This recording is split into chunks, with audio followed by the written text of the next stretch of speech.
Hey guys, welcome back to Growing Resilient with Heather. I so appreciate you tuning into the podcast. I am looking forward to today's episode. But in case you missed last episode, episode 3, it was all about vulnerability and shame. And I kind of take a deeper dive into some of the reading that I did in Brené Brown's Daring Greatly.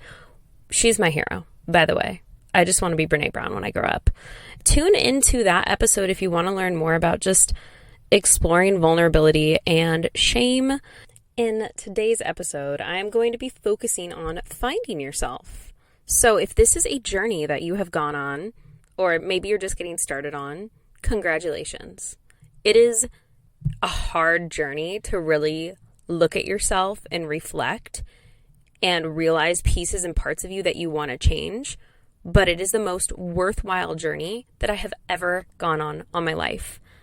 And one of the things that I realized is that it is so incredibly easy to get wrapped up in other people. I was a people pleaser, and it is so challenging for me to make sure that I'm not exhibiting those behaviors again. I think when we wrap ourselves up in other people's identity, we lose ourselves. And if I didn't like walking around pretending that I was something that I wasn't, if that's a place that you're in, let's change that. So I think first and foremost, you need to ask yourself, am I living for myself or am I living for someone else? And if you're unsure of that, take some time and really take a break.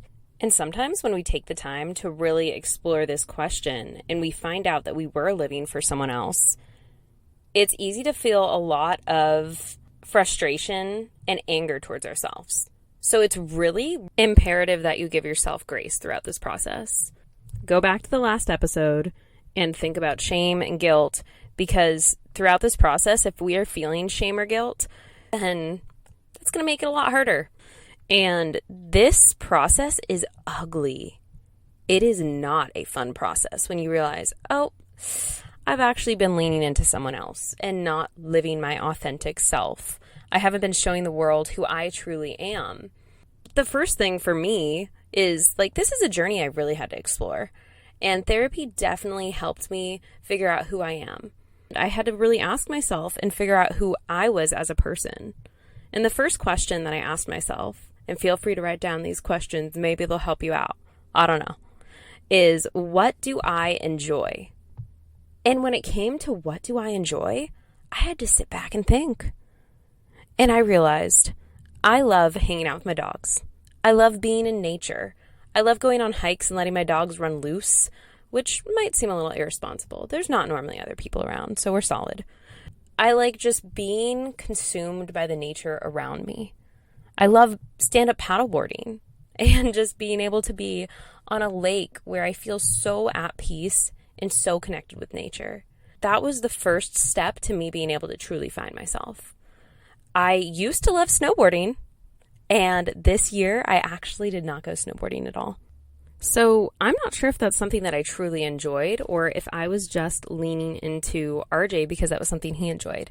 I loved the adrenaline rush of going down a fresh powder run.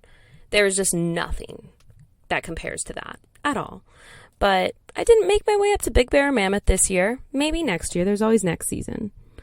Truly ask yourself and sit in this. What do I enjoy? Question 2. What are my core values? So if you're not sure where to get started with this, Elena Aguilar, she has a list of values. You can literally just Google Elena Aguilar core values, and she has a pretty big list that pops up. And I had the opportunity to go to a conference, and my core values that I chose, you chose 10, and then you chose 5, and then you narrowed it down to 3 that really capture your entire essence. And my 3 were equity, making a difference, and teamwork.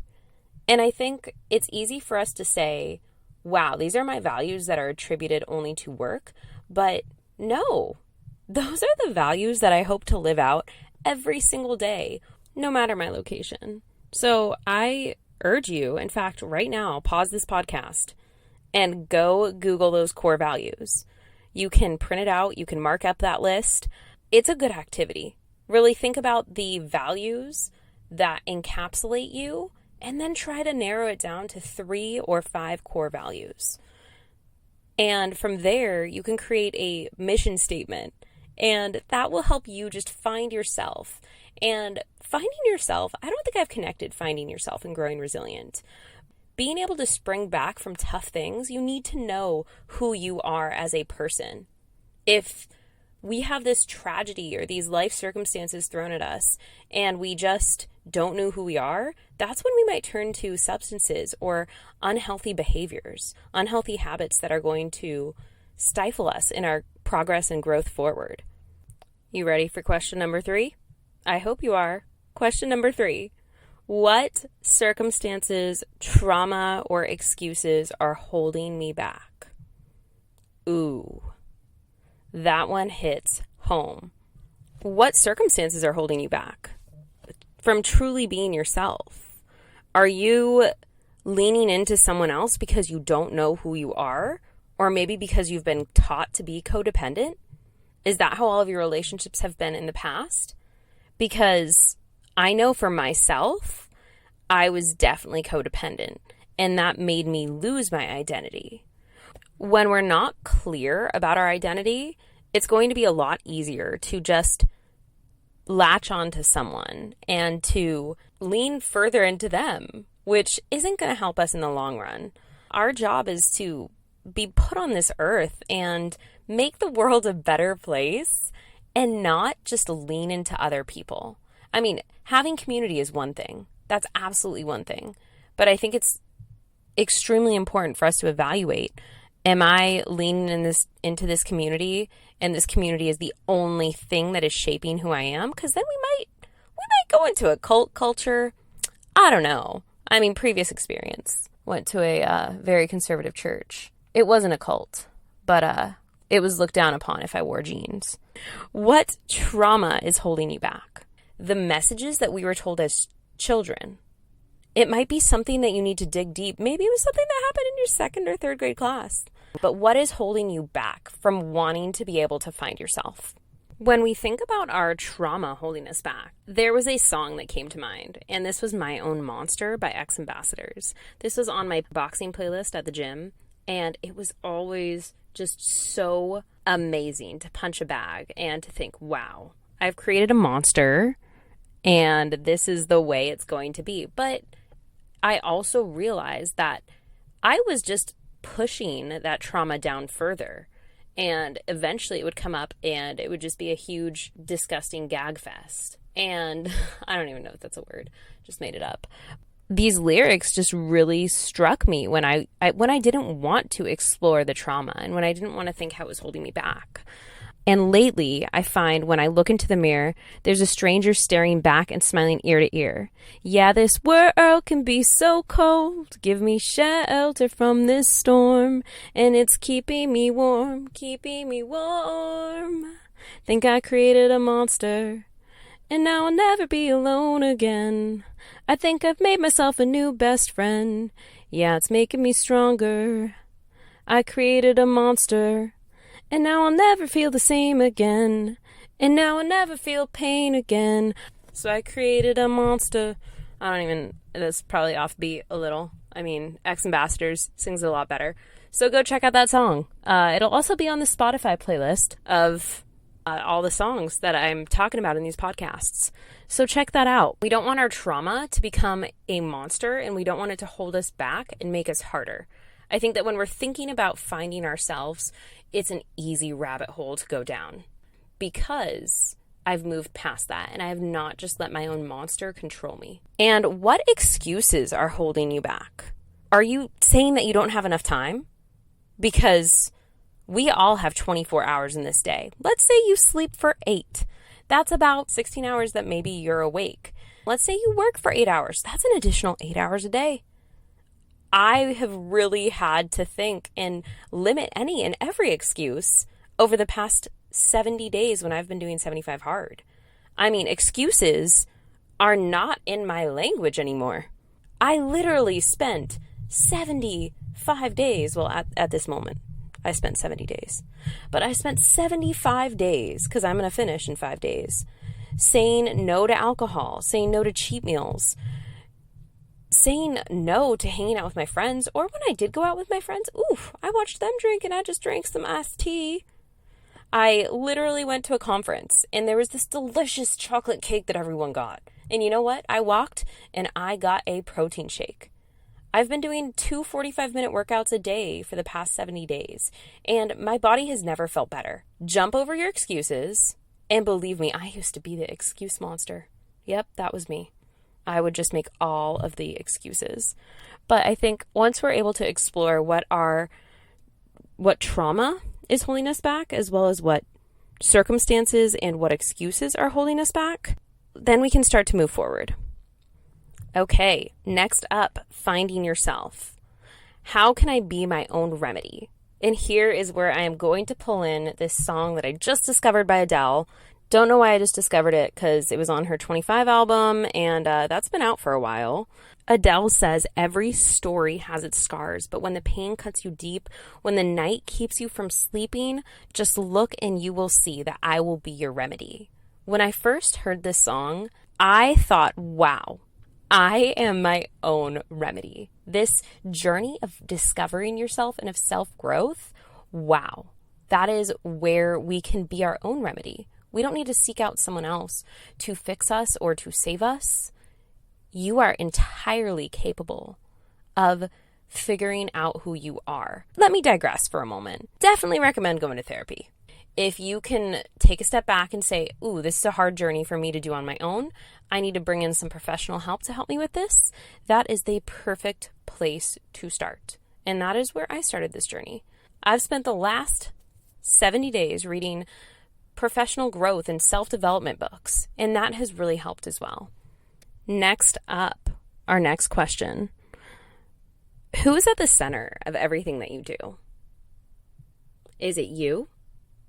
Is it someone else? Is it a spiritual entity? For me, it has definitely been a process. And I've moved from putting someone else in front of me to putting God in front of me to putting myself in front of me to now just having myself and God as the center of everything that I do and everything I look towards, because I know I can't just lean on my own understanding. If I tried to lean on my own understanding, I would still be my own monster. Sometimes we go through things. We go through these things so we can grow through them. And I'm just going to encourage you, how are you growing through those things? And who are you centering on during that time? Are you focusing on yourself? Are you focusing on a higher power?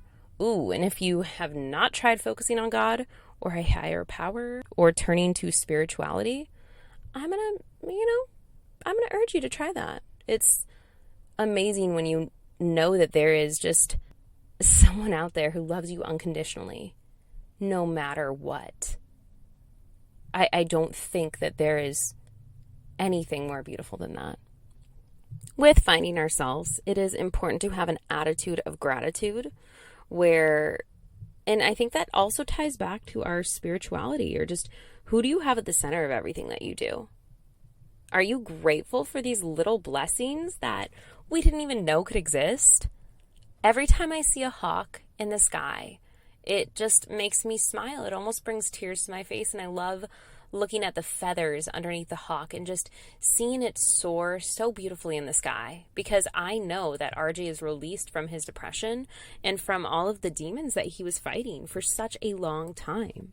Although life has not been easy, I've had some tough cards dealt to me, I am still so grateful that God has given me the strength to make it through all these things. And I know that if you find the courage to turn towards just an attitude of gratitude, I hope that you'll be able to find some similarities in your healing journey, in your journey of bouncing back, of being resilient. And I guess that also ties in with just looking for the blessings around us. Open your eyes, because there are so many little blessings that we will find when you truly look and when you find yourself. Wrapping up this episode, just a couple questions to truly reflect on to find yourself. What do I enjoy? What are my core values? What circumstances, trauma, or excuses are holding me back? How can I be my own remedy? What are you going to do to help save yourself? Because this ain't like the Disney princess movies from the 1980s, okay? You can save yourself. I don't care if you're a girl. I don't care if you're a boy. I mean, I guess a man or a woman. And who are you putting in the center of everything that you do? Are you leaning on your own knowledge, or are you leaning on knowledge of a spiritual being or of God? What is your attitude? Do you have an attitude of gratitude? Are you looking for the blessings that are around you? Because when you open up your eyes to them, best believe you will find them.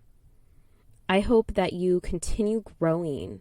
I hope that you are willing to go on this journey and explore the darknesses, the traumas, the tough stuff that you've been through.